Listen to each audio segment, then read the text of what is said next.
গোটা তপসিয়ার অর্ধেক নওশাদকে ঘিরে। নওশাদ বক্তব্য রাখছেন আর তাকে ঘিরে এলাকার মানুষ যেন নওশাদকে শুনতে এসেছেন। হাতে থাকা মোবাইল ফোনে নওশাদের বক্তব্য রেকর্ড করলেন এলাকার মানুষ। স্থানীয় মহিলারা ভাইজানকে পেয়ে ক্ষোভ উগড়ে দিলেন। নওশাদকে ঘিরে এমন সিন তৈরি হয়েছিল যাতে মনে হচ্ছিল কোনো প্রচার সভায় বক্তব্য রাখছেন নওশাদ, আর মানুষ মন দিয়ে শুনছেন তার কথা। আইএসএফ বিধায়কের এই তপসিয়ায় পৌঁছে যাওয়া, বুলডোজারের সামনে সংখ্যালঘুদের মাসিহা হয়ে দাঁড়ানো খুব খুব গুরুত্বপূর্ণ রাজনৈতিক ছবি, ফ্রেম। কেন বলছি জানেন? তপসিয়া ভাঙড়ে নয়, কলকাতায়। নওশাদ ভাঙড়ের বিধায়ক, ভাঙড়ে তার বেস আছে, ভাঙড়ের মানুষ ভরসা করেন নওশাদকে, কিন্তু ভাঙড়ের বাইরেও নওশাদের গ্রহণযোগ্যতা কতটা তপসিয়া দেখালো। ওরা যেন নওশাদকে পেয়ে প্রাণ পেলে নিজেদের কথা বলতে পারলেন। দেখুন, বুলডোজার থামবে কি থামবে না, নওশাদ কি করবেন, তার রাজনৈতিক স্ট্যান্ড কি হবে, অনেক পরের বিষয়। যে ছবিটা ভীষণভাবে অ্যাট্রাক্ট করলো তাহলে সংখ্যালঘুরা নওশাদের মধ্যে নেতা খুঁজলেন। আমরা কি দেখেছি আর জেনেছি? সংখ্যালঘু ভোট তৃণমূলের ভোট ব্যাংক।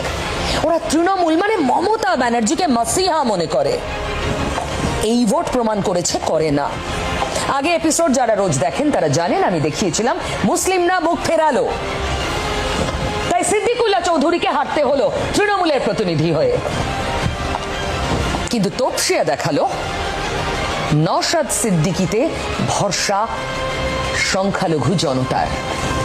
তৃণমূলের বুকে চিনচিনানি কি বাড়লো? তৃণমূলের হাতে পড়ে থাকা যেটুকু ভোট তার মধ্যে এখনো সংখ্যালঘু খানিকটা আছে। এই ছবি তৃণমূলকে ভয় ধরাচ্ছে। আর নওশাদ যেভাবে শান্ত রাখলেন, শান্ত করলেন ওই তপসিয়ার বিক্ষুব্ধ জনতাকে, যেন তিনি প্রকৃত কেয়ারটেকার এই হিসেবে নিজেকে তুলে ধরলেন। তৃণমূলের কাউকে তো ধারে কাছেও দেখা গেল না। শুধু মমতা ব্যানার্জি হাইকোর্টে সওয়াল করার সময় আজ বুলডোজার নিয়ে কথা বললেন, সেটা কোর্টে। কিন্তু সংখ্যালঘুদের মাঝে গিয়ে তাদের মধ্যে নিজেকে তুলে ধরা নওশাদ করলেন। কি তৃণমূলের পায়ের তলা থেকে মাটি আরো সরছে? যেটুকু ছিল সেটাও সরছে। নওশাদ ভাইজান ভাঙড় থেকে এসেছেন তার কমিউনিটির পাশে দাঁড়াতে, আর তাকে বিশ্বাস করছেন মানুষ। তৃণমূল দেখছে কি মাসিহা মমতা ব্যানার্জি, সংখ্যালঘুরা কি আর মনে করে সেটা? তবে হ্যাঁ, অভিযোগ ওদের ওটাই যে বাড়ি ভাঙার আগে নোটিশ কেন দেওয়া হয়নি, সময় কেন দেওয়া হলো না। ইললিগাল প্রপার্টির বিরুদ্ধে কিন্তু তাকে নির্দিষ্ট টাইম দিতে হবে। সকালে রাত্রিরে বললো সকালে বুলডোজার চালিয়ে, এটা হতে পারে না। বুলডোজার ইললিগাল কাজের বিরুদ্ধে বুলডোজার চালানো যেন ইললিগাল ভাবে না হয়ে যায়।